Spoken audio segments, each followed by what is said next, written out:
Our social affairs correspondent Jeremy Ball is here. I mean, a great campaign, but it is part of a much wider battle, isn't it, trying to deal with knife crime? Yeah, absolutely, and all sorts of ideas to tackle the fallout. First of all, we've seen shop assistants and security guards trained to use those life-saving tourniquets. You might remember how Nottingham medical students were showing young offenders how to stop someone bleeding out. But of course, they say prevention's better than cure. So now we're seeing a big push by Nottinghamshire Police. This is one of two full-time knife crime teams who search suspects for weapons. We've seen them using these knife arches too, and there've been some really hard-hitting ideas to ram the dangers home. Remember this was the learning zone at Nottingham's National Justice Museum. Now, this is the story of what happened to Ben Kinsella.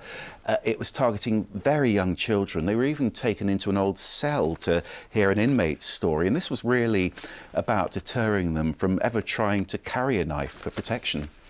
I mean, it's such a scary thing. People obviously worry about knife crime, but the reality, you know, how common is it? Well, I've just been looking at the latest annual figures for the wider East Midlands region. Now, on an average day, the police recorded 9 or 10 serious knife offences. Just over half of those were stabbings. A lot of the others were knife point robberies. 22 people lost their lives in stabbings in the last year. There is some good news in these figures, though, because after going up for many, many years, they have started to fall now.